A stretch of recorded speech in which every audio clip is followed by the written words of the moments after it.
my name is Amy. I'm the Senior Community Relations Specialist with the Better Business Bureau. I've been with BBB for almost 6 years now, which is unfathomable to me when I look back and think about it.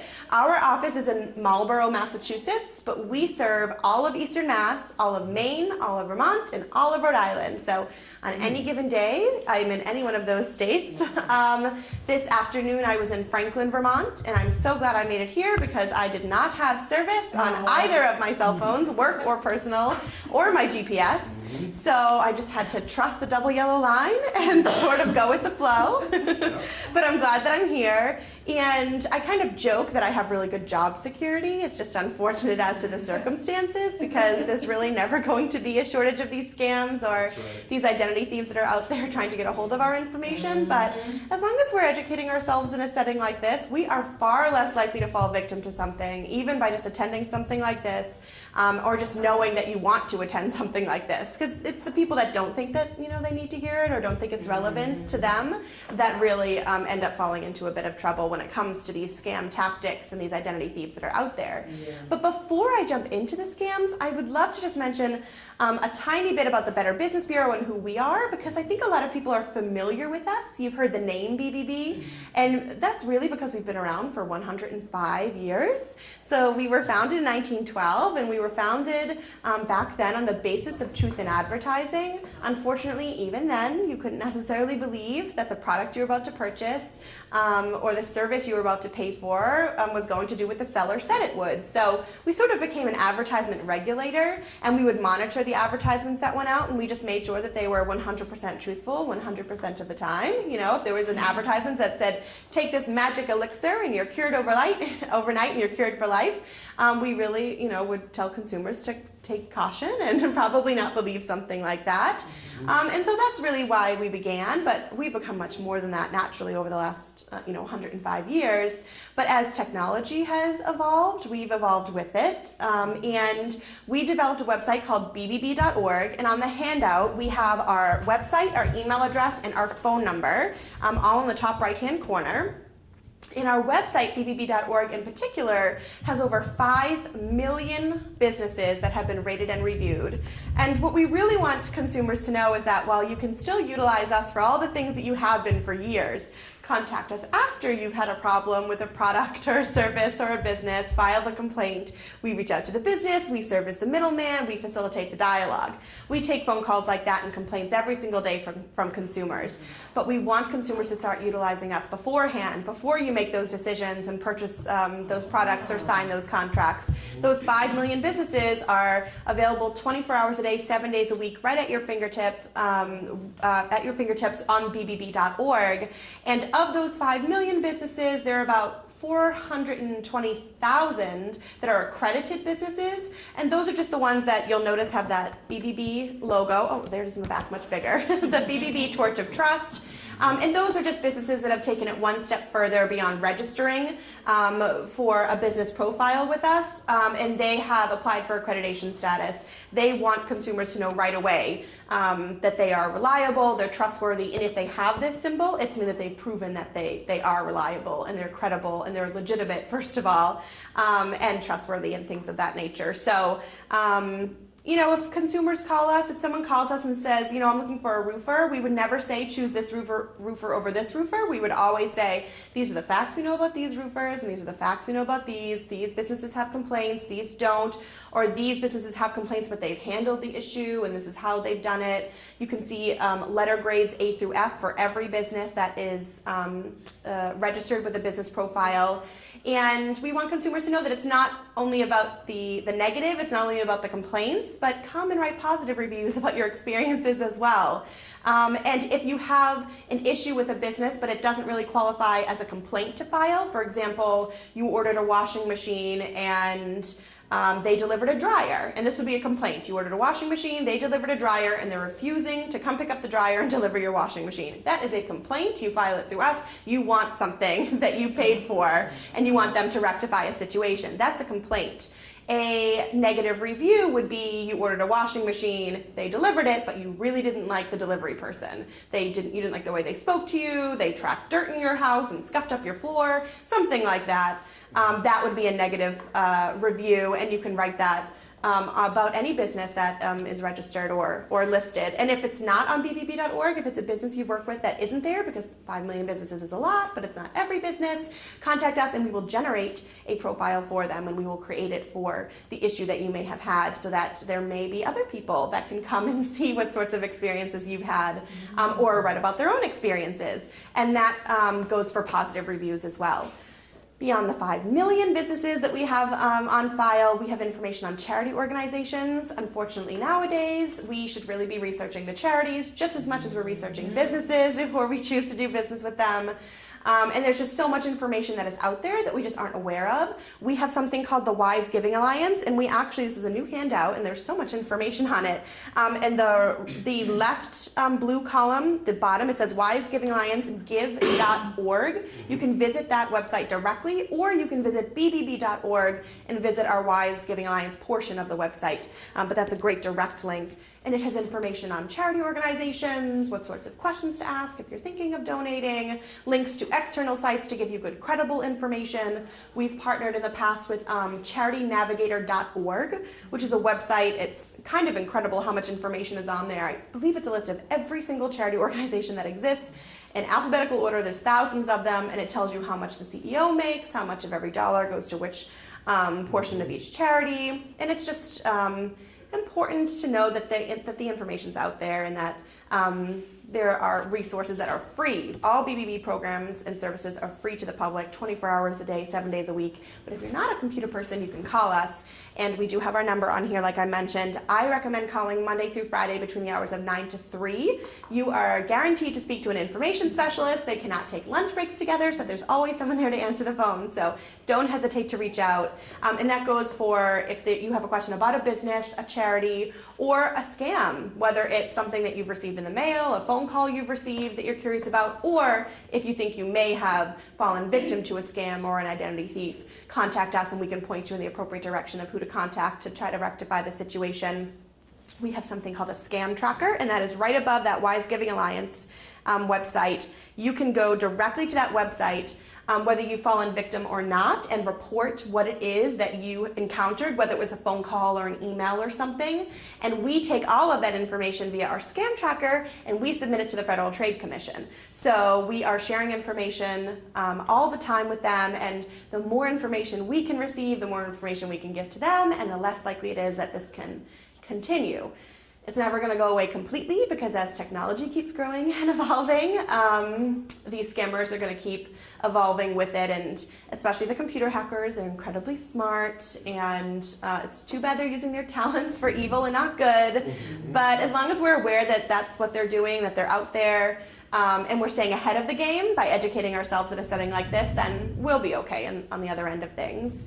Before I jump into those scams, are there any questions on anything I mentioned regarding the Better Business Bureau or our website or anything like that? Please. Well, do you do anything, so if somebody does report on a business, to make sure they're just not like a disgruntled employee or something? Like, how do you? Yes, so we actually don't handle employee-employer I'm not thinking of anybody issues. doing that to any organization I know of. Of course. Yeah, we don't handle employer-employee disputes. But if how do you know the person's legit? I guess? So we definitely vet the complaints, and we make sure that they're legitimate. Absolutely. So that's why the complaints are a little different than the reviews, in that you have to have some sort of, there's a contract and there's a check, and the contract says that they were supposed to pay you $10,000 and they only gave you $5,000 based on the check. We can see that. Or receipts, paperwork, documents. The more information you have, the better. And the more likely it is that we can help rectify the situation. And if it ever gets to the point where, unfortunately, it's beyond us, we'll always point you in the appropriate direction of who else could help, whether that's the Attorney General's office or a lawyer or something like that. We can point you in the appropriate direction. But it is possible. There are a lot of people. There are other websites out there where it's very easy for other businesses to write negative reviews and not have it verified. It's very, very easy. I used to work in the restaurant industry, and that's where I've seen it, like with Yelp. Yeah. And if you follow the trail, you'll see the person say, yes, this is, this person reviewing, or this person complaining used to work here, or something. Yes, Thing, or a rival restaurant Yeah. or a rival business. They send their employees to go Right. do that because all you need is an email address at that Right, point. yeah. Where it's very, very different for BBB, which I think is a reason why we legitimize it a little bit more. Okay. Did you have a question? I have two, actually. Sure. So a complaint might consist of a business that you've ordered from who is going to deliver and they give you 5 different due dates and they still haven't delivered? Absolutely. Okay. Absolutely. I will pass that on. That is a perfect example. And it could even be something on the business end of things where there's a lack of communication within their own business. And sometimes it's purposeful and sometimes it's not. And sometimes it just takes BBB stepping in and letting them know, hey, we're here now and we know about this situation, for them to sort of get the ball rolling and move Okay. things along a little quicker. Okay. The other question is, you said something about you have 450,000 thereabouts accredited. Yes. How do you go about accrediting them? Great question. So accredited businesses apply for that status. We have 8 standards of trust that we hold businesses accountable for. They range from, well, first and foremost, they have to be established as a business for at least 6 months to a year. We have to have a track record. We have so many businesses that contact us and say, I just started a business, I want to be accredited. And we say, that's wonderful. Stay in good standing. Don't have any complaints filed against you, this, that, and the other. And contact us in 6 months and we'll see what we can do. You know, you'll apply and we'll cross our T's and dot our I's. So that's number one. They have to establish themselves as a business for 6 months to 1 year. They have to safeguard our personal information. They have to prove to us that they have proper firewalls and systems within their database. If they are taking in personal information, they don't have a desk where they leave social security numbers on it as people are coming in and out. You know, if it's a doctor's office or an auto mechanic or something like that. Those are big ones. Responding to complaints is probably the number one thing. If there is a business that has a complaint filed against them and they're accredited, they have to respond to that complaint within 30 days. Mm-hmm. And if they don't, their status is revoked. And that's why we really encourage consumers to utilize their prerogative to file these complaints and contact us, because sometimes there are businesses that are out there that continue to perform unethically, and we just don't know about it. So we really want consumers to contact us and let us know. And I have seen it with businesses that were accredited for 35 years, 45 years. Maybe it's new management that comes around, or they decided to stop acting ethically, but there's been complaints filed against them and they didn't respond, and we revoked their status. And it's something that we take very, very, very seriously, because we want the businesses to take themselves seriously so that consumers can. But those are probably the biggest ones. They're transparent. They don't falsely advertise themselves. They're not, you know, showcasing that they're charging this for a product on you know, a television commercial, and then you go in and it's, you know, 4 times as much. Things like that. We're just constantly monitoring them and making sure that once they are accredited, they continue to adhere to those standards, because it's important. We want to know that those businesses or that the businesses have our best interests at heart, because nowadays it's really, really easy to be scammed and duped, and we don't want consumers to go through that. We don't want anyone to go through what can happen on the other end of things. We want everyone to just feel like they're choosing businesses that are good and ethical from the start. Any other questions before we jump in? Well, Sure. I'm wondering how BBB is financed. Does it receive government funds? That's a good or question. do companies pay dues? Great question. So we are a nonprofit organization. We're not federally funded. The businesses that are approved for accreditation status, so about 420,000 of those 5 million, once they're approved, they pay. And they pay an annual fee, and they pay so that consumers don't have to, so that all BBB programs and services are free. I'm free to the public. I deliver about 30 programs each month on behalf of the Better Business Bureau throughout our service area. There's actually 2 more of me that are out doing the same thing every day in a different area. And again, yeah, they pay so that the consumers don't have to. And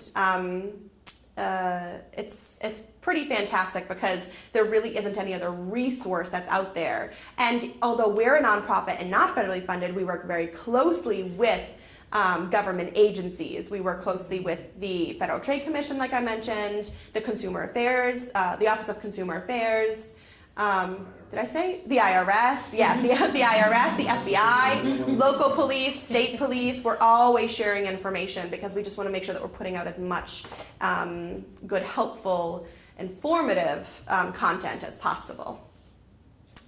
Any other questions?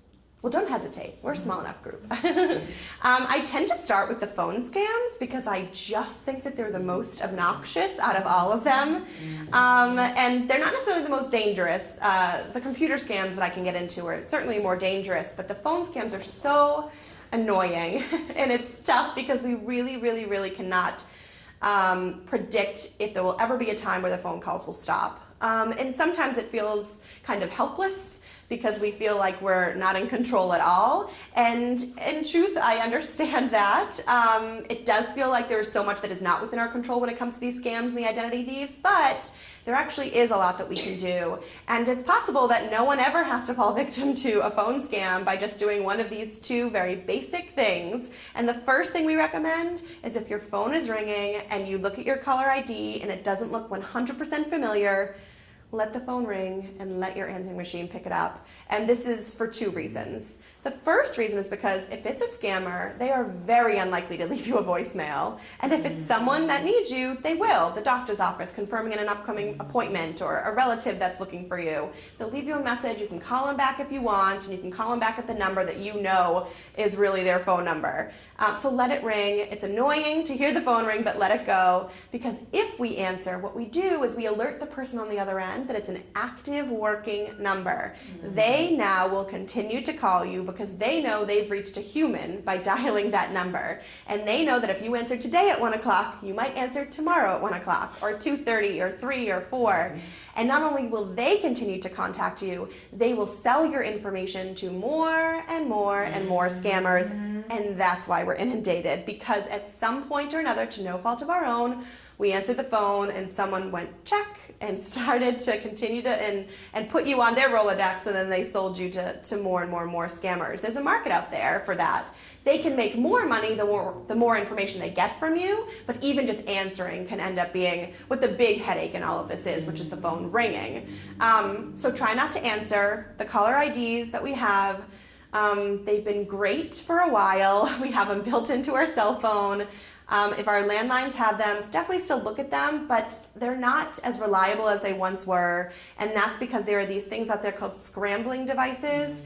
And you can actually download apps for free, and you can just make it appear that you are calling someone, or whoever you're calling, they just see a different number pop up. And most of the calls are not coming from within the US. They're coming from Dubai and Jamaica and Toronto and just all over. And they're not going to let you look at your caller ID and see, numbers that do not look familiar to you or area codes that don't look familiar. They're more likely to have it look like it's calling from Utah or Colorado or Kentucky, because they know the closer they get, the more likely it is that we'll answer. Or what they'll do is they'll make it look like it's coming from Vermont, or it's coming from St. Albans or Burlington. They know the closer they get to you, the more likely you'll answer. And sometimes you even look at your caller ID and it has your own number on it. And that is because they want you to go, well, that's weird. How did that happen? That's my number. And answer out of sheer curiosity, alerting them that you're a human, putting a little check mark, and then they can continue to call you. How do they do that? Yes. How is just that happening? How do they change the number, you mean? I know.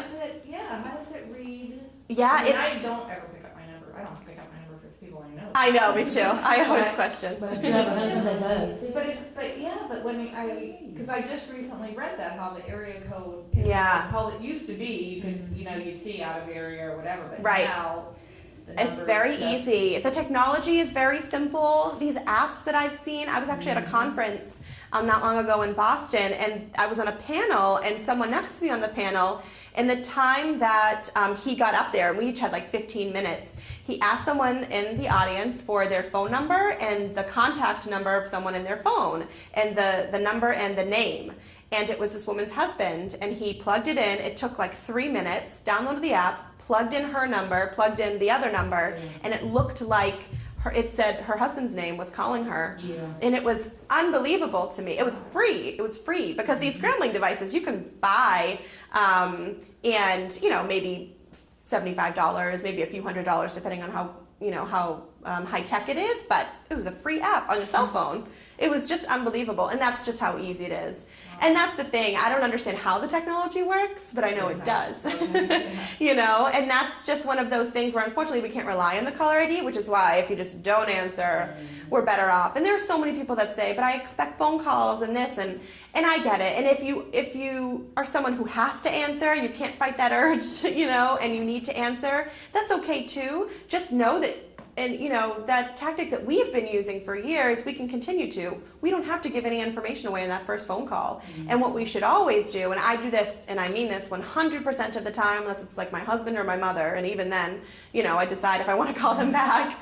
Usually I do. But I hear who it is on the other end, and I hang up the phone, and then I go to my wallet, and if they said it was my bank, I take out my bank card. If they said it was my credit card company, I take out my credit card, and I look at the 1-800 customer service number in the back, and I call them back. And it takes me 15 minutes to make the phone call and sit on hold and get a representative. And I say, did you just call? And they say one of two things. Yes, that was us. Thanks so much for calling us back. Let's handle the situation. And you can do so comfortably because you called them. Or they'll say, no, that wasn't us. It must have been a scammer. And now not only do you have peace of mind knowing you didn't give any information away, you're alerting the credit card company or your bank or your phone provider or your cable provider that there's someone out there making those calls and pretending to be them.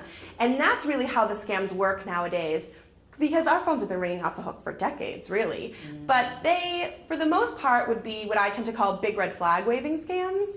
They would say, you want a free cruise, you want a free vacation, you owe $20,000, you won $20,000, there's a timeshare if you do this, that, and the other.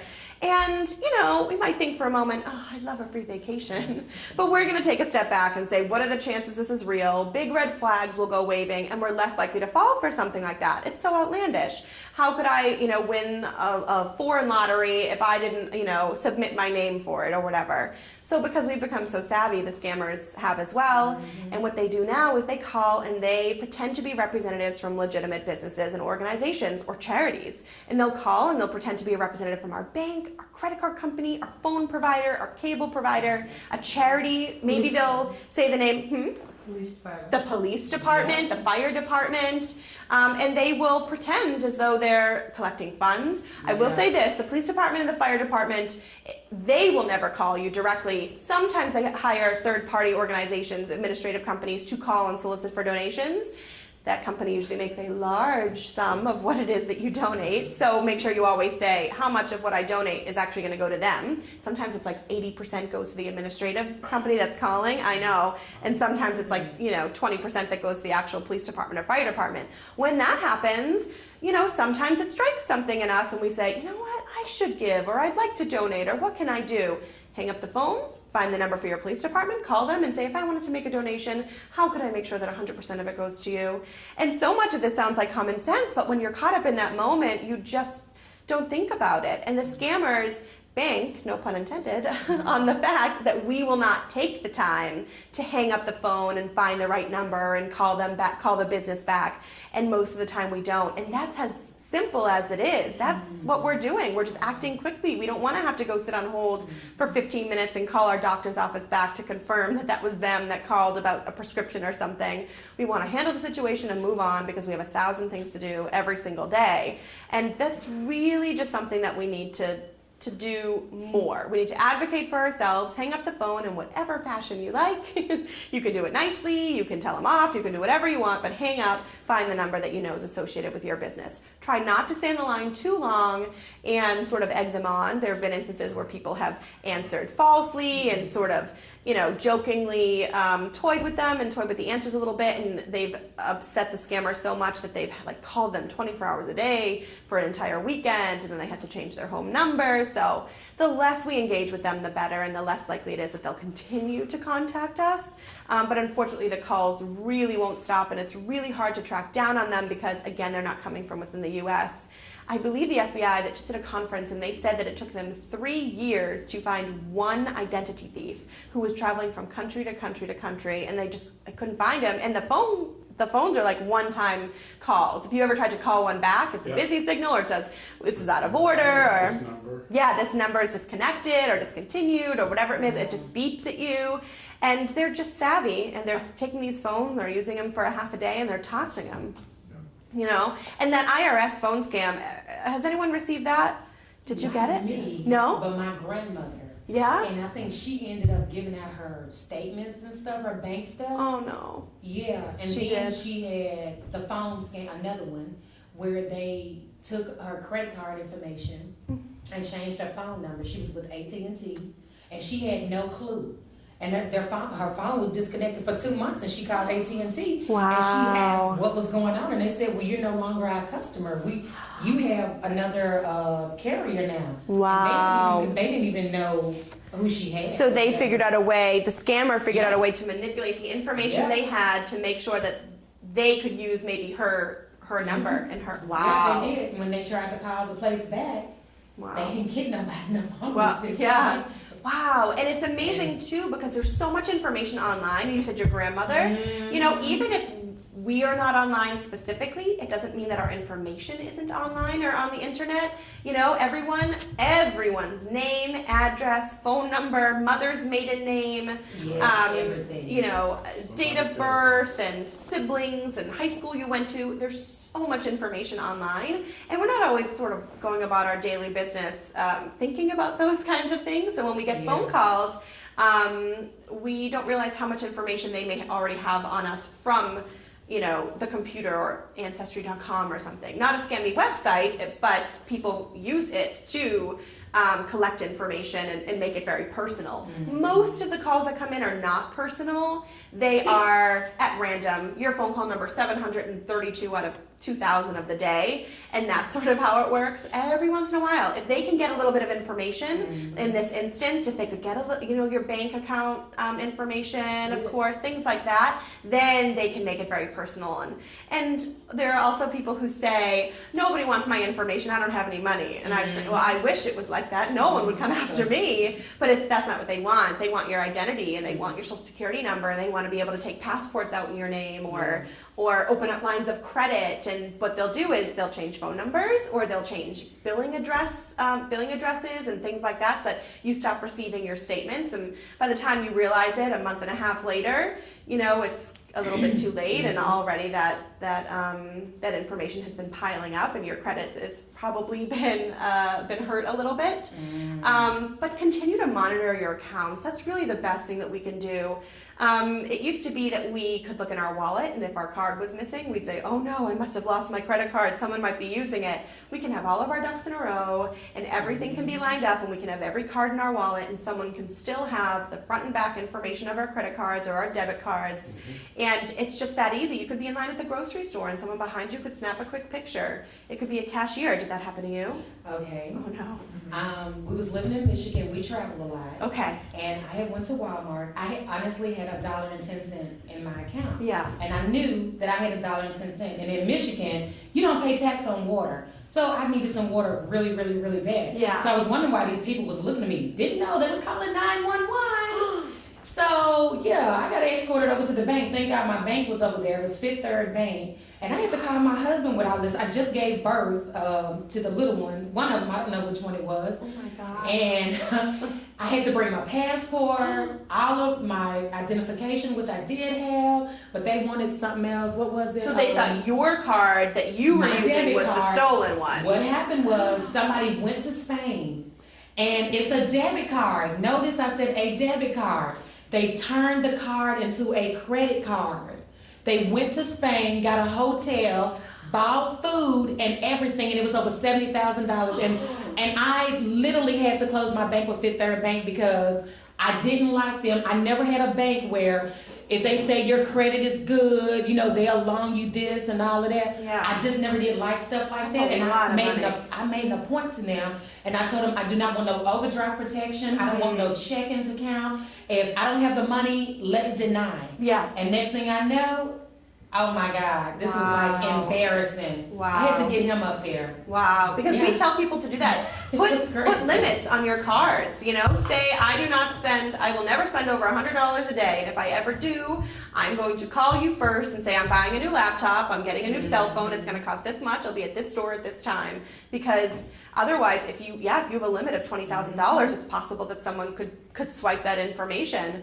Yeah, that's unbelievable. That's really unbelievable. Did you get the whole situation taken care Yeah, they of. resolved everything, and Yeah, and it takes a long time. Yes. A lot of It paperwork. was totally. But you bring up another really great point too. You were mentioning the debit card, and we really recommend that if you can choose your credit card more often than your debit card. Mm-hmm. That's one of the best things that we can do. And it's not because you're not going to have a headache if someone gets a hold of that, but if someone charged $70,000 to your credit card, you're going to have to fill out paperwork upon paperwork, and maybe it'll take 2 to 3 months to get cleared up, but you are not without that money too. So like, let's just say you had $70,000 in your bank account. No, I'm going to be friends with you if you do, but if you did, $1.10. Just to be clear. but if you did, or if you were someone that had $1,000 in your checking account and someone got a hold of your debit card information and they used it, the money is immediately extracted. And it doesn't mean you don't get it back, but it takes 2 to 3 months, and there's Yes. paperwork and piles of that.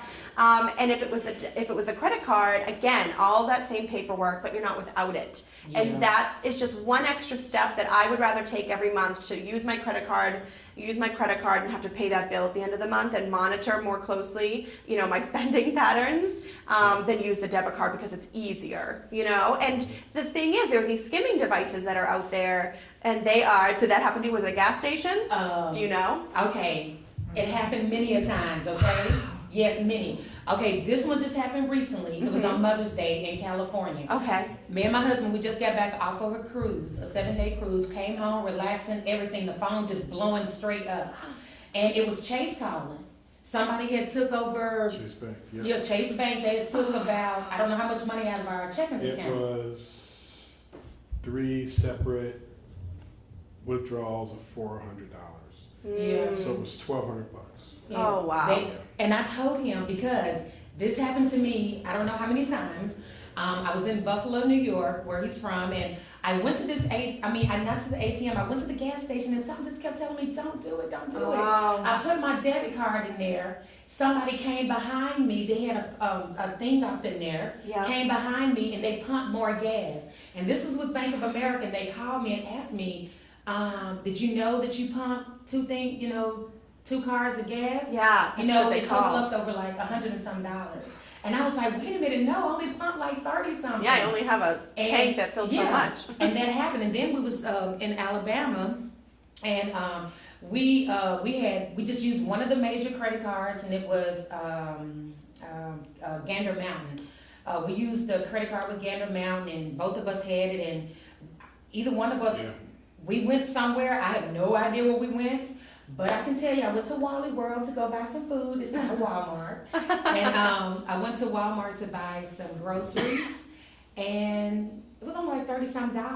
And it declined. I said, no, try it again, girl. I got about 5,000 on there. And she was like, okay, I'll try it again. She tried it again. Then the third time. Then we went to his car. And it declined. So I went out there. I was like, Community Bank, my card is declined. And they said, oh, Ms. Glover, we know your pattern, and someone done stole your account. They said, did you order any iPhones on Groupon? I said, I never order on Groupon.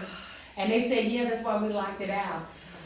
It's like a catch-22 because they're monitoring so closely, and they're shutting down our cards and they're canceling. You just hope that they will call you to tell you that you're doing it. Yeah, but they don't. Because they're so closely monitoring our accounts now because of how much fraud there is, and because of these skimming devices and how easily they can be implanted in these cashier checkout machines or at gas stations, at the pumps. And I will say this: I have not used my debit card in 6 years since I started delivering 30 programs a month on identity theft, and I am paranoid as can be, and I have not used my debit card. I use my credit card every time, and your information can be taken, like I said, either way, whether it's the debit or the credit card. It doesn't matter which one you're using, but I would much rather them get a hold of my credit than my debit. But I especially encourage people to, if you kind of go back and forth, you're going to use your debit sometimes, I would say always at a gas station, a grocery store, and a restaurant would I use the credit card. Those are the 3 big ones. It can be at a retail store. It could be at anything like that, but grocery stores are usually super hectic, so it's really easy for someone to stick something over where you swipe your card, those little skimming devices, or gas stations. They tend to put them and plant them at the pumps that are furthest away from the actual store, and that's because maybe the cameras they know maybe don't reach very clearly over there, or they'll wait till after dark anyway when they know that it's closed down. And what was the other one that I said? And restaurants. You know, it's not that you don't trust the cashier or don't want to, or the server. It's not that you don't want to trust the restaurant. It's that you just don't know.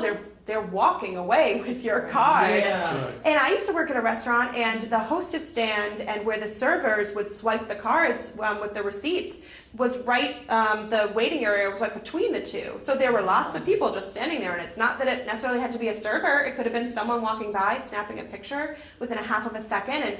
And a phone is a skimming device. Anything that has a little camera on it is a skimming device. And I had a coworker whose mother was at a department store, and the cashier, front and back, swiped a picture of her card and went to town and bought some products. And luckily she noticed it later that evening. She did online banking, so she checked and she saw and she contacted the bank immediately. But you just never know. It's not worth it. I'd rather write that check at the end of the month with my credit card than use my debit card because it's convenient. And actually, there are credit cards now. Some of them have these symbols. I'll write it on this piece of paper. These are really pretty pencils. There's a symbol. Hopefully you can see it. And it kind of looks like, I don't know if you can see it. It's kind of like a sideways rainbow or like a sideways Wi-Fi symbol. That's an RFID symbol. I'm sorry, it's a near field technology symbol. And if your card has this, it's literally an antenna. So it means that if there's someone in the room and they have a little device, and this happens a lot at airports, but it could really happen anywhere, at malls. If you have this symbol on your card and you don't have your card in an RFID blocker, which I know have been talked about for years and years, you can get them, I think, from AAA, Bed Bath Beyond. I think I have one from Kohl's maybe, Amazon. Try AAA and see if is there a local AAA up here? So they transmit? I don't know. They transmit, and the reason that they've even started putting these symbols on your card is because it's easy, and everybody wants things to be quick, and now with the chip, it takes an extra 20 seconds for the process to go through, or for the transaction to process. This is immediate. You can go to the store and you can tap it. You tap your card and you're done with your payment and you can move on. So that's why the cards have these nowadays. You can request to have it removed and or just have them send you another card. But if you have this symbol, it should be put in an RFID blocker. However, you do not need the RFID blocker. Did you have it? Yeah, is that the one? You have Oh, it. God. Wow. Usually one. That's why I got stolen the first time. It could be. Oh, Honestly, it could be someone in the hallway and they're just standing there and they just click this little button and anyone in the room that has it, they now have your information. It's that easy. Wow. And so try Amazon. They're I think $2 for a little sleeve. But how can they use them if they don't have a So- card? Yes, exactly. I got How can they use it if they don't? I mean, if it's on the phone, how can they use it? It transmits. Yes. If the Oh, how do they use your card, you mean? Yeah. they swipe your information. They'll now have your card. They'll have your card information Oh. based on that's what's Yeah, transmitted. but you can't use it without a card. People online shop, or they'll contact your bank and they'll say, "Hi, I'm Nancy Smith, and I live at this address, and this is my card number, and I want to change my billing address, or I want to increase my limit," things like that. Really? Yeah, That happened to me with my Capital One. yeah. They had to send me a new card, and I think it had that thing on there. It might have just had happened it. last year, wasn't it? And they're someone fairly changed new. mine. Yeah, and my credit, I have had my credit stolen like 5 times. Oh. And yeah, you would think, okay, the first time it was, I said the second time it was me, because I was in Atlanta. I got kind of caught up in the moment of looking at some stuff, and I left my purse in the car. Well, I did it too in Michigan, but this lady was really nice and she brought it back to the front. But yeah, so am I going to? No, this is Okay. great. These are all so relevant. So relevant. So I don't have my credit stolen, and I'm trying to figure out some stuff here because I'm just kind of, oh my goodness, what is there to protect me? Because I had the fraud alert on my accounts. And Yeah. and I kid you not, before all of this stuff happened with Equifax, because they stolen my stuff too through Equifax. So before this happened, I put the fraud alert on all 3 major credit bureaus. Mm-hmm. Well, unfortunately, while I was in Buffalo one year, someone opened up another JCPenney's up under my account. Yeah. And it just happened again recently. My husband just got a call because I have 2 numbers on my fraud alert for them to do whatever it is that they have to do. Sure. They call me to tell me.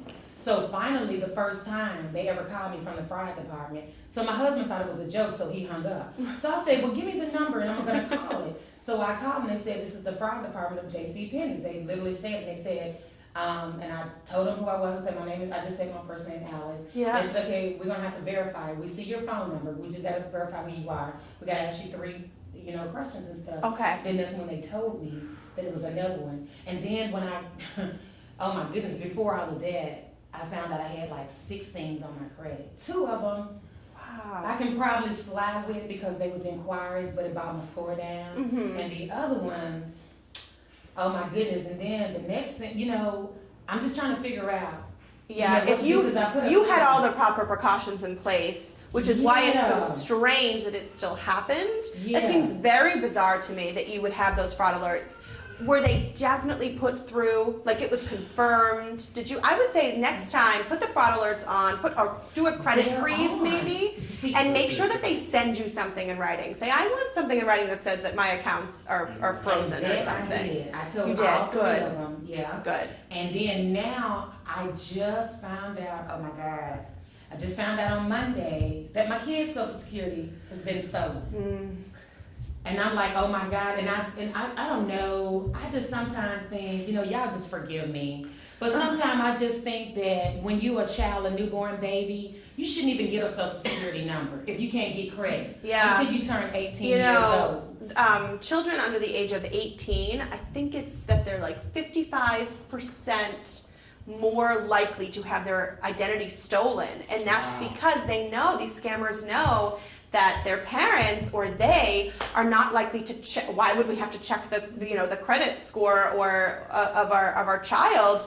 And it doesn't happen until maybe they're applying for college or student loans, or they're taking out a loan for a car. And sometimes in a weird way, it's not good, but good thing that you know now. They're young Yeah. kids. Were they the ones locking in with you earlier? Yes. Yeah. So they're I see young. 'em. Thank goodness you know now, and it's not when they were going to apply to school or for a car loan or whatever it might be. Because sometimes, or they get their license. This has happened.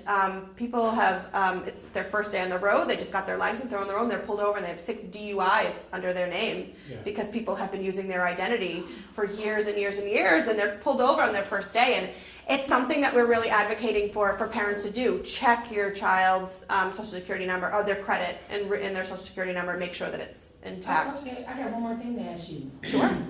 So they told me I needed to do a police report, Yep. which I went and did. Yes. We did. My husband took care of that, Good. and the police department recommend that I call the Social Security office. Well, I called the Social Security office, which I didn't know that your name is not on anything at the Social Security office. Like, I called the one here in Burlington, and I said, look, I just found out my kids' Social Security numbers have been stolen, and they changed their names.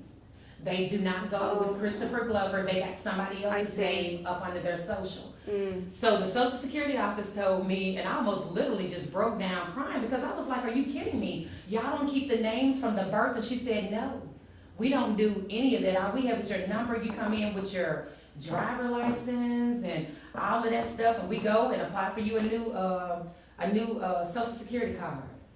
That seems thought that- strange. Yes, I told my I've husband, actually I never said, heard that because it's like Yes. there's like a 0.00001% chance that you would ever change your social, even if you've had your identity stolen. They just don't do it. It's so Yeah. rare. I think you have to be under like witness protection or something for them to do that. Like literally, that's very strange. And she told me I couldn't Contact, do 'em. ask the police again, but I would maybe contact the police. Obviously, fill out all that paperwork. Yeah.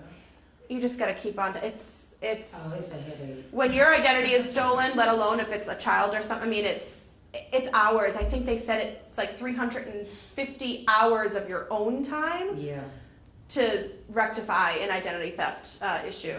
So I think the important thing to do in these cases, for sure, is to start documenting Yes. everything. We did do the police report. Yes. So I had to calm my wife down, told her not to cry, it's not the end of Yeah. life.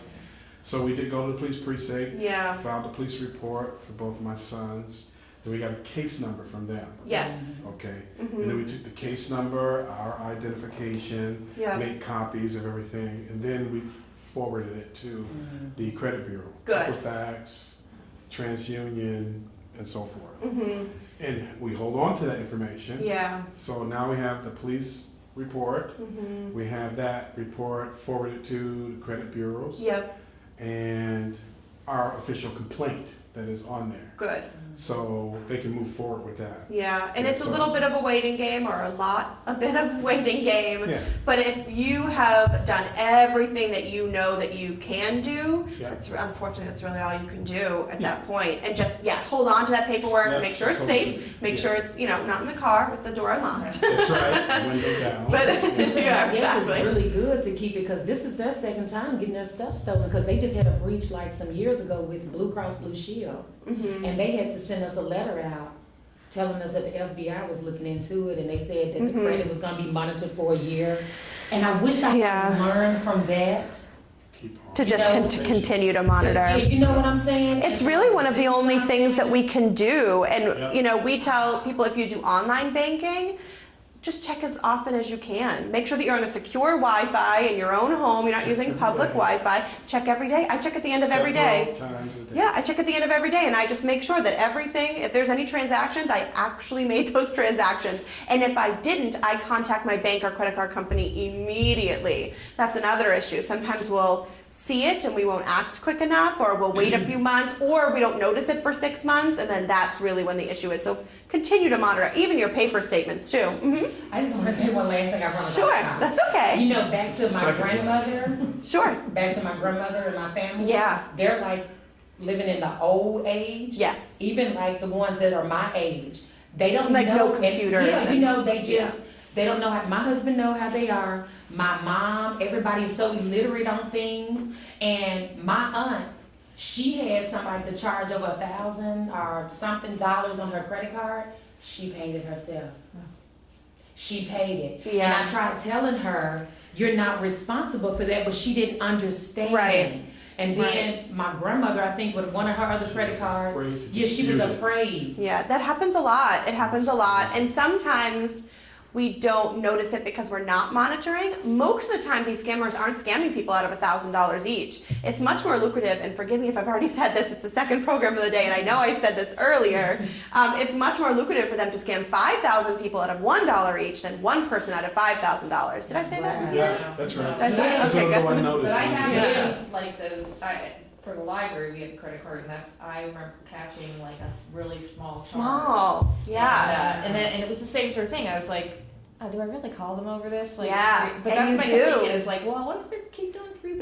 It was like $3.24 or something. Yeah. It's such a weird number, and I couldn't, because I tried to match everything. couldn't remember to a what it receipt. was. I Yeah. had no receipts. I had That's no why card. they It do was a it. weird amount of money. Like, Yeah. what could we have done? If 1 million people had that like $1 charge, and 1 million people said, I do not know what that is, but it's $1. Right. Whoever put it there just made $1 million. Right. And that's their full-time job too. I think we forget that sometimes. These scammers, that is all they care about. They're never going to go, work for NASA and use their talents in that fashion. They are going to continue to do what they're doing because they can make these small purchases all day, every day, on many, many, many people's accounts and get away with it because we don't notice it or we don't report it. If we see a $500 charge, we're more likely to notice it and act upon it. But it is really tough. Sometimes we don't want to believe. We, don't want to believe that it's true that someone got a hold of our information because we know it's a headache to have to deal with.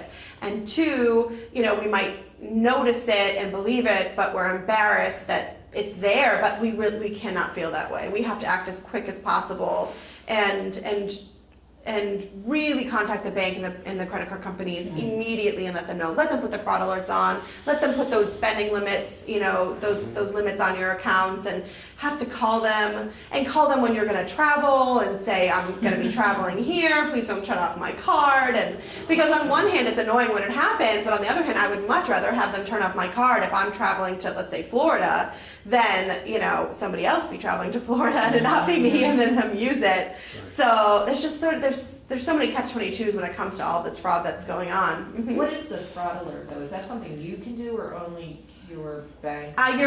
Your bank puts it on your account. You have to ask them to do Just it. your bank or credit card? You do the credit card? You can or do just both, I bank? believe. I think it depends on what bank and what credit card Okay. company you use too. Do you have that on your account? Yeah, I have it. My bank referred me to the credit bureaus to put the fraud alert on there. Yes, or you So can I do was credit like- freezes as well, and the Yeah. credit freeze goes through the credit bureaus. That's what they had to change the fraud alert off and change it into the freeze now. Yeah. Because I had to pay for the other two ones, but I think it's like the fourth credit bureau and the video. How you pronounce it? Oh, I'm not even sure. Really, the three major. Now that one, that fourth one, they'll do it for free. They'll put the freeze on there for free. So they put it on mine for free and they'll take it off for free. But when it's time for you to take the other ones off, They're like all the major different. ones, Yeah. they charge you to lift it off and I put it back on. think too, the fraud alerts through the banks and the credit card companies, they alert you if they notice something fraudulent, and that's what the fraud alert is, whereas the freeze is, they will just stop anything. And then if you want to know if anyone's been attempting, I think you have to contact them. And then they'll say, oh, yeah, yes, we stopped it this time, and this time. And we can put, I think I mentioned earlier that you can put limits on how much you spend. But you can also set it up. Some of our banks and credit card companies will send you text messages for every purchase that you make. So there are people who get a text, and every time they make a purchase, their phone vibrates and they have a text message and it says, you know, what store it was and what the total was. And so you know if you're sitting at home on the couch watching TV and that goes off and you look at it and you know that's not you can call them right away and let them know. And that's what if you don't mind having your phone number out there again, you know, putting your number out there with your bank or credit card company, or having your phone ring if you're a big shopper 10 times a day, 30 times a day, then that's definitely something that you can do. But there are little things that we can do, and it's really about being diligent more than anything. Utilize that credit card more than that debit card if you can. Hang up the phone and call the number back that you know for a fact is associated with that particular company. Monitoring is huge. Regularly monitor. Look for the small purchases. And then I would say there's two other big things that we can do to help protect ourselves. One is if you pay bills with a check and you use a mailbox in front of your house where you put the big red flag up that says something important isn't here, try not to do that. Some people still pay with checks, but it is amazing when you think about it. That is a literal red flag. Something's in here. And, people still go and they will go through people's mailboxes, unfortunately. And if they go through the mailbox and they see, your Visa bill and you're paying it with a check, they have your routing number, your name, your address, maybe your phone number if it's on there, and then they have your Visa account information, and they can call and they can change your billing address and do a lot. They have basically every piece of information that they need other than your social, which they can probably get from that. Well, I have to agree with you on that because we had this little incident that happened. The sheriff came to our door one day. They noticed someone going through your mailbox, or somebody went through something and got something, and this girl went and took out a warrant on us, and we had to show up in court, and they was like, they had my name all spelled wrong and all of this stuff, and my husband's name was spelled right. They had business cards made out and all of this stuff, which my husband do get business cards, but it's not these type of business cards. And someone had went and said I normally go by my middle name. Someone said they was Shemaine, and they was Don Glover. Right. And they had our address. I mean, pretty much everything. and you think they went through your mailbox and they took your we mail. know, because we had our mail. It would be open when we get it. And I would tell my husband, I said, honey, so he thought I was kind of crazy. And I said, honey, why is our mail open up every time it comes? I think it was somebody at the post office doing it because it was delivered off in a box. And our stuff would be put off in a box mail and all of that stuff. And people at the apartment complex, Yeah. they wouldn't have time for that. And come to find out, it were some people going through, like mailbox people stealing people's stuff. Yeah. But yeah, This is so the dirty south. yeah, That's what this they was call in it. the dirty south. It's like I try to stay away from the. I'm from there, but I try to stay away. But yeah, because they do. It's a lot of that go on. Yeah. But we ended up having to go to court, and the girl didn't show up. Oh my God, it was just crazy. Oh my Because the girl gosh. was like, "Well, you're big and fat," and I said, "Girl, the last time I looked at I said, honey, I'm not even from here. We're only here for an assignment." And I said, honey, I'm slim. At the time, I was a little bit slimmer than what I am now. This was probably about 6 or 7 years ago. And then they told me my husband was skinny, and I said, no, I'm not skinny, I'm him. And so they had us both all wrong. And I told the girl, I said, look, you can come over here to my address. I'm going to stand outside, and you can come and see me. I said, I don't know you. Oh, And weird. yeah, they took us straight to court, and we got into the courtroom. And my husband missed out on his job and all of that stuff. Thank God he was a director there, though. But, missed out on money and stuff. And so we got up in there. I'm nervous. I mean, I'm going to the bathroom. I don't know how many times I can tell you. I went to the bathroom because I'm like, oh my God, I don't want to go to jail and I don't want to do anything wrong. I'm serious. I try to go, I want to go back. I'm serious. And I go by the law and stuff. I don't want to break nothing. So I was like, who done put us up in here? Oh my God, I want to see my babies. And then at the end, it was like about 5:30, the judge said, Donald and Shemaine Glover. He said, he looked around, he said, well, ain't nobody in here, so case dismissed, and we went home. Thank Yeah. goodness. So people can steal your stuff. And you that's how can end up easy in it court. is too. And Jail. And a lot of people just don't think that it's going to happen, or they think, what are the chances someone will go through my trash or go through my mailbox? Or it's those small little instances where they could and get so much information, and shredding your information is so important. It's probably the number one thing I recommend to people. Shred your documents. You can't necessarily use the spaghetti shredder anymore. At least the cross shredder. The spaghetti shredder, I think, turns it into like 36 pieces. I think the cross shredder is like 360. I just invested in a micro shredder, and it turns it into 3,600 pieces. It's basically confetti, and I would have much preferred to spend that money on something else. But when that box arrived in the mail, I was so happy. I shred everything. And that goes for credit card offers that come through the mail, insurance offers, magazines or catalogs. I take my address off. I take the insert out. I shred those. I recycle the rest. It is not worth anything going in my trash. And it's one of those things where there's something that's not within our control, and there's something that is. We cannot control who's going to dumpster dive, but we can control what they find. And as long as we're aware of that, then we're going to take the 20 minutes at the end of every week or shred those documents. I have people that tell me, who has time to do that? I don't have time. And I mean, sure, you might not have time to do it, but if you make the time to do it, then you'll never have your information taken from you in that way, at least, It's one less way that someone can go ahead and get a hold of all of your information. And if that means shredding it in my own home or finding shredding days, sometimes town halls or banks will put them together. And there'll be big data trucks that will come, and they will shred your information. You can watch it happen. Make sure that you're disposing of your electronics in an appropriate way.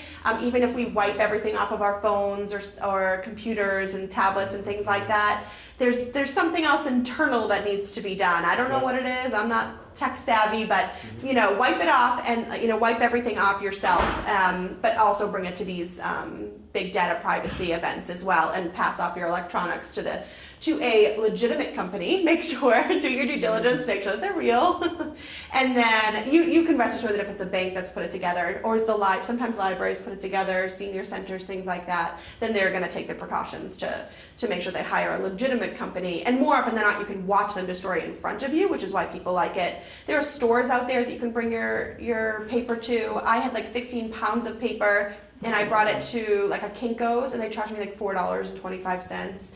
I think Staples has shredders, and there's a lot of places out there. Just be very, very aware that that is a very simple thing that we can do, something like that. Or if you do pay your bills with a check, go to the post office, take 10 minutes out of your day, 15 minutes out of your day, drive to the post office, do that. These little things that we can do, believe it or not, they're going to end up making a big difference, because it's the people that don't do that that are going to have their information taken, because it's easier for the scammers to find, and it's easier for the identity thieves to find. And unfortunately, you know, it's the people that, again, don't educate themselves in settings like this. We are going to be so much more alert. And I have a lot of people tell me, well, now I'm paranoid and now I'm scared, and I don't want to do that, although that's what my husband calls me. But I just say, you know what, I'd rather be a little paranoid than have my identity stolen easily. You know, I'm going to push back, and I'm going to make sure that I have the proper precautions set in place. And if that means I have a huge shredder in my craft room, then that's what I'm gonna do. And I'll stand there and I'll shred my documents or hang up on someone, even if it ends up being the doctor's office, and call them back. They're going to respond positively if you call them back and say, someone just called and I hung up on them, I just want to make sure it was really you. They're going to be really glad that you did that, then you had given away some information to someone that shouldn't have had it, because they're going to have to deal with it too, if that was the case, you know? So those are just some of the major things. Are there any final questions? Anything I didn't touch upon that you were hoping I would? Well, one of the other things I have about with like credit cards is my husband and I have this disagreement about your credit score. Yeah. Like I'm sort of like, you can have one credit card and that should be enough. And he Yeah. sort of is like, well, you have to, you know, build up your credit, and that's why people want more than one credit card Yeah. or whatever to establish. Sure. So, but as you try to get rid of credit cards, just not using them doesn't, you have to actually call and close and Yeah, I do actually haven't everything. mentioned this for a while in a program. You can't just stop using cards. Yeah, cards for stores, cards for whatever. You have to cancel the card, and it can hurt your credit to cancel cards. But I tell you what, I would rather cancel them all than have them open, because as long as they're open, even if you don't use them, someone else can find that information. My mother had like 7 cards for like 7 different stores open, and I remember I was with her one day, we were traveling, we were going to New York together, and I said, we're going to play a little game. And I was like, how many cards do you have open? She said, I only have this one. And then 10 minutes later, she'd be like, well, I don't know, I might have one from this store. So I said, well, call them. And we called them, and we said, we just want to double check if this card is open, or if there's a card under this name. And they said, yes, there was. It happened 7 times. And she genuinely didn't remember that she had opened them years ago. And, you know, no fault of her own, and I'm sure I hurt her credit that day, but we closed all of them. We closed all of them because one, couldn't trust her to do it. And it was easier to just get it over with. Maybe hurt your credit for a little while. If you know that you're going to be looking for a loan, or you're going to be, you know, having to take out a new mortgage soon, maybe not, but They need you. it's worth it. Why does it hurt to close? Right. I mean, that's like. I know, that's actually something that I wish I had the answer to. I'm not sure. I do think it's a little funny. As long as you have some credits open. Do you know the answer? Well, I believe I do. Sure. As, you know, being a citizen of this country, Yeah. and, you know, a person that uses credit, because this country is basically built on credit. We run on credit. They hurt your score. They scare you. Right. They don't want you to telling close them. because they want you to be in debt to them. Yeah. That's what they So want. they don't want you to. So yeah, listen, I've been through IRS issues, I've been through bankruptcy, any financial problem you can think of, I've been through it. And you know what? Before 6 months, I had a credit card offer in the mail to me. So don't let them intimidate you about credit score. Yeah. You know, money That's what I is tell still king. people. I Yeah, say it's just not worth it. it's not. It's not worth it to have it open for multiple reasons. Yeah. And one of them is that someone else can get a hold of that information somehow, and the other is because they want you to have it They want you to be in open. debt too. They want it to stay open. And then they can continue to solicit you too, because if you close your accounts, they're really not allowed to solicit to you anymore if you ask them to stop, because we get solicitations all the time. And it's not illegal for a business to solicit you if you do business with them, but if you cancel, then they are not allowed to if you ask them to stop. Does that make sense? Yes. That makes sense. But yeah, Can sure. I just throw something in there? Sure. The reason why I say this also is because they give us more credit Right. without asking for it. Yes. They just constantly give us money. Well, that's what happened with Spain. You Yeah. know, the people that went to Spain, they must have just been like increased your limit over time without even telling you. Because that's a lot of money for someone to spend. That's a lot of money, you know? Yeah. But put those We precautions get in place. catalogs in the mail all the time that will say, your credit is now up to $7,000. Yeah. And 3 months later, we get another one, it's Yeah. up to $10,000. We don't even use those catalogs. Exactly. Mm-hmm. I just You want know, to it's get Right. Yeah. Yeah. They want you yeah. to be in debt to them. Yeah. And if you can, push back, contact them and say, I don't want to be on your list, take me off. What can I do to have you take me off? And actually take me off. See what she was just saying? Okay, I don't know if you ever heard of Symphony Bank. Mm-mm. I personally They would, you never heard of Symphony Bank? not personally. They do JCPenney's. I don't know, I got so many cards in my purse. I do need to, I was hearing what she was saying too, and I have like 22 Job. cards. Oh, And no. I am going to close them, because Symphony Bank, I can go and shop for something for $500. They give me a credit limit. I'll say my first credit card with them was like $300 limit. Next thing I know, it was boosted to 1,000. Then it went, and within a couple of months, it was like 3,000 to 4,000. And then Yeah. it went out. I was like, wait a minute. So I asked them, I said, would y'all stop going on my credit? Maybe this freeze would help out. I don't know. Because they say that, it'll Yeah. stop people from going on there and doing all this stuff. Freeze is a freeze. They'll stop. Yeah. But I have another question too. Sure. If you can answer this for me. I hope. Like I told you at first, we travel a lot. Mhm. So that's probably why a lot of our identity gets stolen. Is that probably, should we like have one main address to send our stuff to? Because we still get stuff, even if it's like paperless. And I'm talking about, I try to streamline as much as possible. To be honest, I don't get a lot of phone calls. I don't get a lot of things through the mail. I don't get a lot of emails. And I think it's because 6 years ago, when I started delivering this program, I just really kind of understood what it meant. The more you put your information out there, the more it's going to get spread. And I'm so cautious and aware of where I put my information. I had a couple tell me at a program 5 years ago probably, and I think about this all the time. They were at a restaurant and they put their name and address on a raffle for whatever it was, a free car, free ice cream sundae, whatever it was. Within 2 to 3 months, they had 400 to 600 pieces of charity mail come through their mailbox. I believe it. 400 to 600 pieces of charity for an ice cream sundae? Not worth it. No. I have someone I work with via the Massachusetts Office of Consumer Affairs. When I'm in Massachusetts, we do joint programs, and she tells this story often. Her father, in the 70s, subscribed to a magazine. He put doctor in front of his name. He's been gone for 8 or 9 years, and they still receive mail, not from that magazine, but from many, many, many other companies and credit cards and insurance offers for Dr. Putnam. And it was a joke. He put it on there because he wanted to see, and it worked. It worked.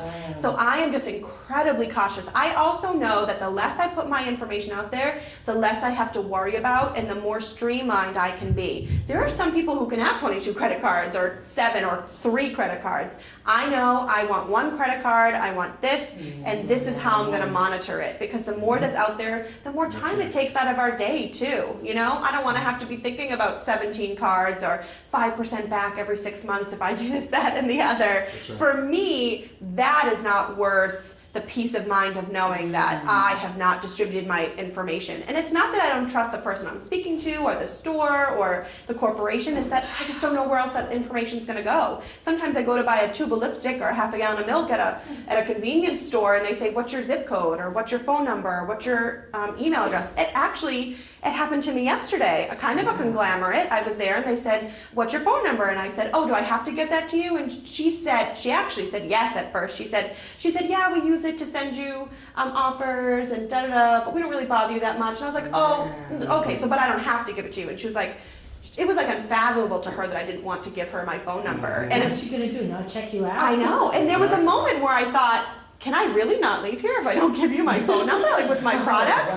And she was like angry that I did not give her my phone number. And I was just like, I don't know how else I could say this. I'm not giving this to you. I really want this, but not that bad. I can go somewhere else, And I would do that. And that's what's so important about making sure that we're doing our research too. For every credit card company that's out there, or every bank, or this, there are dozens and dozens and dozens of others that might have that might be more suited to what we're looking for, Or if there's a phone provider that's calling you and driving you up the wall, find a different phone provider, because they're out there, You don't have to just. I think we get into a routine. Yeah, there's competition, and it's our prerogative to protect ourselves, you know, and if that means pushing back or calling our credit card company and saying, I do not want my mother's maiden name as my password. It should never be your password because it's the easiest piece of information to find, and it is our password because it's the easiest piece of information for us to remember.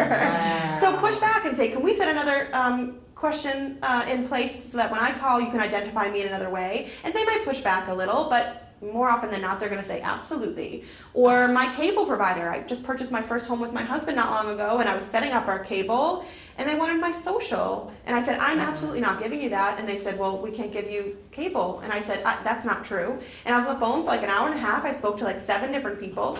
They didn't take my social. They don't have my social. They didn't need it. Doctor's office, credit card company, they need it. I get it. And I will use it sparingly between those few corporations, those organizations. But if we can really push back and just think, what is necessary for my everyday business? Do I need this? Do they have to have that? And the answer is most likely no. They don't need it. They don't need it, and I don't want to give it. And we don't have to. And if someone's forcing you to do it, if that cashier had said, oh, you have to give it or I can't sell you this concealer, I would have said, okay, bye. And I would have left it and walked out. I didn't need that curling iron that bad. There was a woman in, I work here at the library, there was a woman in a couple weeks ago, young woman, mid-20s. They were her and her partner, husband, whatever, were trying to buy a house. She came in to make copies of a bunch of forms. She said when they went to do a credit report, there were 13 credit cards on her name that she had not gotten. Different, That's and they weren't unbelievable. big ones, they weren't like MasterCard, or they were different stores. Yeah. That's right. 13. Yeah. And she had to prove, and it took her 2 months, she was at the end of 2 months at that point, Oh my trying to gosh. prove that it wasn't her that had done them. And sometimes it's just that your name is spelled wrong when you do the credit check or the credit Right. report. Yeah. And we think, oh, it must be a typo, but that could be a really big Right. thing. It could be, that one letter can actually make a big difference. Or your address, it says drive instead of street or Right. something small. Right. It could end up being something really big, Right. but obviously 13 Yeah, cards, she said, she would because I notice. said to her, will you still be able to get the house? Because they were Yeah. all set to close and everything. And What a she said, nightmare. yeah, they're holding the house for us, we just have to provide this information. Good. Oh my gosh. And you, To get to your phone number thing though, sorry to interrupt you, but I was with a friend and they asked for the phone number or whatever, and she goes, 855-422-23, like really fast, and I go, and like we're like standing there, and I'm like looking at her or whatever, and then we're down and walking, I go, is that your phone number? She goes, no. She goes, I'm so tired of saying them. I don't want Yeah. my phone number. I go through it, she goes, so I have a new number, and I just rattle it off every time. That's funny. It was always like 1, 2, 3, 4 or something like that. I'm like going, that's like a That's awesome phone funny. number. For a long time, But I would that's just what say you my just- parents' home number. Yeah. Because I knew that they've spread it around enough. I Right, just yeah. thought, I'll just use that one. I won't tell them that, but. She said, what do you think? They're going to verify by calling me right there? I know. She goes, they just want it. And she goes, and I just, she goes, Yeah. and that was the thing. She goes, I got just so tired of this whole attitude thing. Yep. They wanted it. I didn't want to give it. She Yeah. said, it's just so much easier to give them a number. To just fake it. I know, that's really funny. Yeah. And they're probably not going to do much with it. They want it for marketing purposes. They want to figure out what the spending patterns are from the people in the community. Yeah. But you never know where else it's going to end up. Yeah. And I don't want to have to be that person that's gonna start getting the mail or start getting the phone calls or I just don't want to have to deal with it. I So wonder, is that how my number got out of something? it could be. Because It's that simple. It's that simple. Because I had somebody, we was out in California, and I was like, who's calling me from these numbers or whatever? It's like weird numbers. Mhm. And it was like, hey, Miss Glover, they knew my name, everything. Yeah. And then they said, we just want you to know that we noticed that you had so many credit cards. So I was like, okay. So when and I said, okay, so what are you doing? And they said, well, we're trying to offer you a lower percentage rate and all this stuff, and all you have to do is just give us one of your credit cards, but it's just the last 4 digits of it. So what I did was I went and got my Bluebird. I don't know if you ever heard of Bluebird. It's like from Walmart. You do your savers catchers and all that stuff. Never heard of that? Oh yeah, I love that, girl. So anyway, I gave them that because I knew my money from Walmart is 2 separate accounts that they do with Bluebird. Mhm. So when I gave them that, because they just said we just need 4 last digits, and I said 45, whatever it was on the end of my Bluebird. And then they said, okay, well now Ms. Glover, we need the whole numbers. I said no. You just come. I said, you know what? You're just a fake, bye. And then just 2 days ago, we always give to this Christian company. I don't know if you ever heard of this, aclj.org. And Jay Sekolo. Well, anyway, we always give to them, and we just had a phone call that came in, and they said, "Hey, Miss Glover, this is Alex." First, they hung up. It was a California number. They never called from a California. It's always been like Georgia, Maryland, somewhere like off in there. That's the only numbers because I program them all in here. Yeah. And they call from the same ones. So this one came out of the blue, and I had it on speaker. So my husband was at the hotel, and I was sitting on the bed, and he said, "Alice Glover," and I said, "Yeah." That's when I called back, and he said, "Yeah, I'm such and such with the American Law, ACLJ, American Law and Justice." And I said, "Okay," and they said, "Well, da-da-da-da-da, and all of this is going on," which was true. But one thing that they never done, they never forced me for the money. And he forced me. So I called them and they gave me a number. I still got to call them and report that because I've never been forced to give a donation. I always give and they know. It could have been someone impersonating them. Yeah. They do that. They'll Yeah. contact. Yeah, that's what I'm gonna call them. I'm glad I met you. I'm glad I met you. I'm glad I met all of you. I'm sad I have to drive 5 hours home and I can't stay all night. I was hoping maybe you were staying in Burlington and maybe doing a talk tomorrow or something. No, I just did the 2 today. But it's worth it for us to be able to offer this because there are 7 less people who are going to fall victim now, or hundreds maybe, depending on who's watching. But it's just important, and just to know that these resources are out here. And also to hear from other people what they've experienced, because I take something from every program and I bring it to the next program, because it's just always evolving. And these scammers are going to continue to evolve their tactics, especially as technology is growing and evolving. It's just going to become more complicated, but we'll just hopefully be one step in front of them as opposed to behind them. Real quick, I promise, Sure. real quick. Sure. When I went to the bank, Citizens Bank here, that was one of the places where somebody tried to put the credit card in. Yeah. So I went there, and the lady there at the bank, she had told me it was either her or her friend or somebody. They had found out that they had opened a house up with her social in Arizona. And then she told me they're making this new thing on the cell phone now. When you go to Walmart or anywhere and you use your debit card and it's a PIN and you punch in say 0112, whatever it is. It's a rectifier or something, she said. Go to Citizens Bank. Her name is something. I found it in my card. And she said what it does, it rectifies and it shows the fingerprint of the last one that you did. And it takes it and it generates your credit card. And then that's how they get it as a credit card. They take your debit card and your PIN, and she said touch the whole keys. Every key after you use your debit card, she said just touch it. And I don't know the name of it. I can't think of what it's Citizen One and called. talk to the young girls. It's called, oh dear, I cannot think of it. It's like infrared or something. Yeah. And they basically can tell how often you've, And they say to do that at gas stations, anywhere, just sort of go like this to the, punch it a few times, hit it a few times. Yeah, because they can tell what numbers, you've punched. I know, you're gonna work for the FBI soon. I know. You had mentioned shredding. My husband thinks I'm crazy. No. I do the shredding like you do. It is the most uncrazy thing. Address on the magazines, Yes. the inserts. Everything. I even shred my store receipts. Yep, me too. All of them. For when I first started that, he thought I was crazy. No, well, for He's one, like, it's going to "Well, take an they extra can't 3 get it." seconds I to said, throw it "Of course they in. can," But, certain numbers on it, they figure the rest out. He said, "No, they can't." Well, I said, here's- fine, Yeah. fine, but I'm still shredding them, and I still do to this Sometimes day. I shred the cash ones just because they get stuck in there too. But you know what it is? Right now, we don't know if there's technology that can figure out what the rest of the number is, if it's only the Right. last 4. Right. But in 6 months, these people are smart. They could have some sort of technology that can read it all. And I would rather, when that time comes, never have them able to go through, back piles of It's trash funny to because find it. I got a call in April from this company wanting to verify an order I had placed online. Wow. It's a jewelry company. I don't wear jewelry, my wedding bands, that's it. I don't Yeah. wear jewelry because I'm allergic to jewelry. Neither do I. And it was this woman had like $200 and some odd dollars in jewelry that she had ordered.